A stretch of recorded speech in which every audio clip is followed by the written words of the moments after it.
Obboloota koo viidiyoo kana hanga dhumaatti ilaalaa. Intalli kun lammii biyya Ugaandaati. Ugaandaadhaan waan isheen gootu isaan immoo viidiyoo dhoksaa waraabaniiti kan miidiyaatti baasanii jechuudha. Waan isheen gootu itti funcooftee nyaata akkanatti abiddarra gootii jechuudha. Erga irra gootee isaan waan isheen hin argine itti fakkaata isaan kaameraa dhoksanii kaameraa dhoksaatan ishee waraabaa jiru jechuudha. Isheen immoo isumayyuu quban qabdu waan isheen gootu waan isheen hojjettu ilaala. Argitanii dhugaa dubbachuuf an akkanaatu marziidhayyuu nama nyaachisti jechuudha. Ijoolleen keenya of eegaa kan araba akkana goote nama keenya ijoollee wajjiniin hojjettan dhugaa dubbachuuf namoota akkana kana warra gurraalee kanarraa sirriitti of eeggannoo godhaa. Isaan bakka barbaadanis deeman maalis ta'an of yaalaniitis ta'u hin fayyu. Garuu nuti biyya ormaa keessatti waaqayyoon nu haa eegu. Nama akkanaa wajjiniinis hojjennee ginnaan akkanaa hin beeku dhugaa dubbachuuf ani duraayyuu isaan hin jaalladhu. Kanaaf ijoolleen wajjiniin hojjettan of eeggannoo godhaa isiniin jedha. Rabbi nu haa eegu. An akkanaa tana wajjiniin ilaala nyaata itti funcooftee raawwatte itti hagde ta'e itti funcoofte ta'e hin beekuyyuudha. Kinoo akkuma argaa jirtan isaan garuu hin laalu. Bar isa dhumaat irratti viidiyoon dheeraadha garuu na surureeti dhugaa dubbachuuf kanan waraabin kinoo amma nyaata kana geechuudhaaf deemti jechuudha. Nyaata kana fuutee itti funcoofte ta'e itti hagde ta'e hin beeku.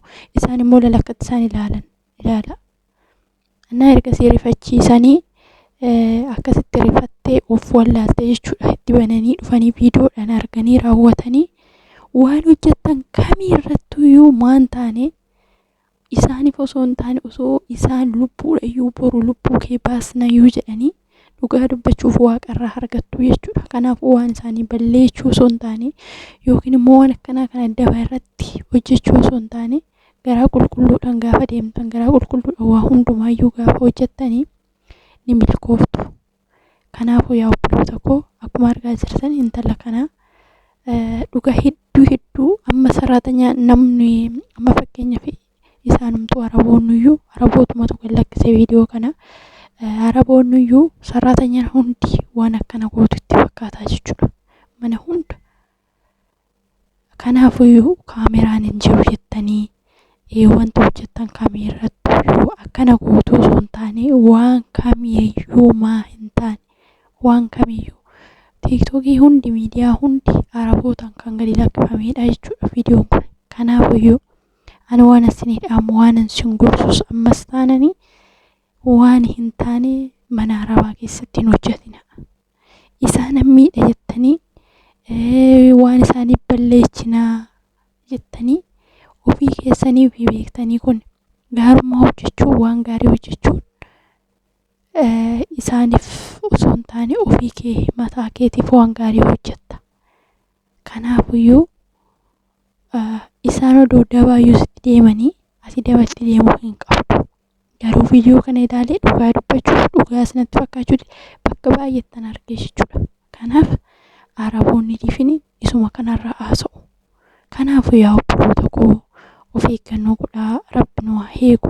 Nama ijoollee wajjiniin hojjettanirree namoonni waandota wajjiniin hojjettanirree sirriitti of eeggannoo godhaa. Keessattuyyuu lama taatanii gaafa hojjettanii gaafa walitti aartanii kun isaan bineensota nama hin jaallatan dhugaa dubbachuuf.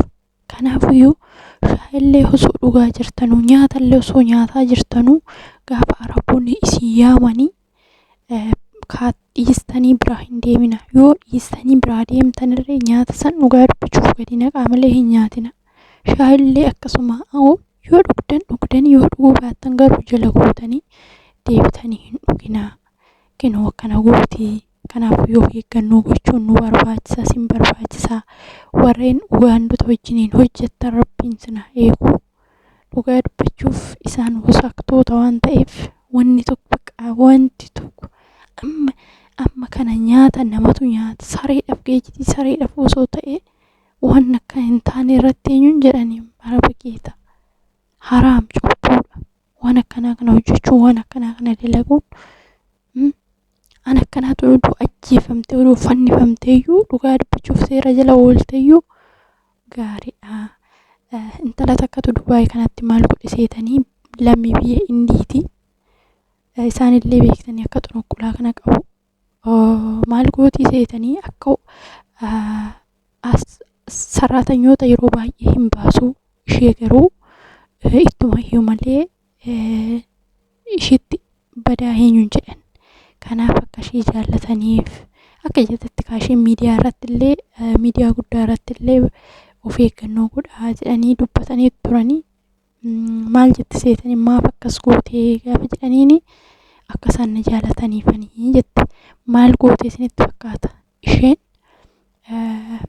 buna yeroo dhaabdu fuuncaan ishii itti xaphootee isaan immoo kaameraadhaan arguu jechuudha arganii jiru. Kanaaf kaameraadhaan erga arganii ishiinis akkasuma gootee itti xaphooteetti buna san isaan hundi maatii hundi dhugee jechuudha. Isaan erga dhuganii kaameraa bananii ilaalaniiti kan arganii ergasii turanii maaf akkana gootee maa inni waan akkanaa kunii wanta ati goote kunii jedhanii israa beetitti gaafatanii hassarsiisanii turanii akka isaan na jaallatanii fi jetteeti kan dubbatte dhageessan yoo ta'e argitan yoo ta'e jechuudha. Kanaafuu isaan waan akkanaatu hojjetu isaan waan akkanaa godhu waan ta'eef sin of eeggannoo godhaa siniin jedha obboloota koo rabbiin nu haa eeguuti lammii biyya biraa wajjin warreen hojjettan dhugaa dubbachuu sirriitti of eeggannoo godhaa ana wanta isinii dhaamu isa kanaadha. Kanaafuu of eeggannoo sirriitti nu barbaachisaa of eeggadhaa isiniin jedha. Kan araba kan akkana goote saraatanyaa immoo itti naafte waan ta'eef akka waan qarshii ati argattuu ishiidhaaf dabarsaniitti sitti naafte waan ta'eef hin beektu. Kanaafuu akkanuma jettanii waan isheen yeroo waa tokko hojjettan yeroo waan ta'e nyaatarree minamna fayyadamtan fuuldura gootanii hin deemnaa isiniin jedha. Kuni dhaamsa kiyyaa. Kanaafuu waan akkasiitu jira isiniin jedha obboloota koo. Waaqni kana namaa oolchuu. Ana kana amma fe'eeyyus yeroo ammaa kanatti namni maaliif akka ta'e hin beekanii amma walitti yaadaa namni gaarii waliif yaaduu hin jiru. Garuu immoo waan akkanaa kana hojjechuun biyya Oromoo keessatti waan akkanaa hojjechuun በጣም itti osoo ishii baddalaniiyyuu osoo waanuma fe'eeyyuu ishii baddalanii waan akkanaa kana hojjechuu hin qabdu jechuudha. Waan kana gochuu hin qabdu. Kanaaf dhugaa dubbachuuf yeroo tokko yaa'u ani hin beeku namuma ta'uu isaaniitu iyyuu baay'ee nama shakkisiisa namoonni akkanaa jechuudha. Waan akkanaa kana warreen hojjetanii nama ta'uu isaaniitu iyyuu nama shakkisiisa.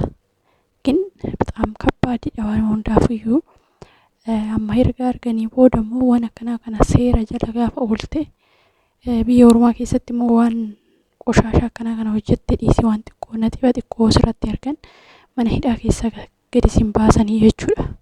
Kana immoo rabbiin ishii qabee isaanis nyaata san hin nyaanne gisee tokko araboonni dhugaa dubbachuuf kaameraa galchuun dhuguma isaaniiti. Maaliif sarraatanyaan akkanaa jiraachuu malti. Ati gaariidha ofiin jetta gin kan biraa immoo badduun hin jirtiin. Kanaaf kaameraa galchuun alaa mana isaaniitti alaa manatti galchuun waan gaariidha hin jedhaan dhugaa dubbachuuf akka kiyyaatti. Maaliif jennaan kun waan akkanaa kana faatu jira keessa isinii galee. Namni hundi gaarii miti sarraatanyaa akkuma argaa jirtan kan daa'ima miituutu jira. Kan daa'ima jaallattu akkuma jirtu kan daa'ima miiturree hin jirti. Biyya Itoophiyaa keessa iyyuu hin jirti jechuudhaan akkana. Of eeggannoo gochuudhaaf kaameraa mana ofiitti galfachuu waan guddaadha. Isaan garuu kaameraa dhoksaatiin kan ishii waraabanii jechuudha akkuma argaa jirtan dhugaa dubbachuuf. Kaameraa dhoksaa biyya Dubaayii keessattuyyuu mana kamiyyuu maan taane hin dhabamu. Kanaaf iyyuu rabbiin namaa eegu waan akkanaa dhugaa dubbachuu fi waan akkanaa kana gocha akkanaa kana በጣም ይተከባድ ኢሳን ቆሻሾታ ሲጀመር በጣም ቆሻሾታ ከነመለስ ነምብራት ለሄንጅራ ናከሲ ቱርቲ ጋሪ ቀባዳ ነጋና ቱራስን እንጅሮ ብሎ ተኮ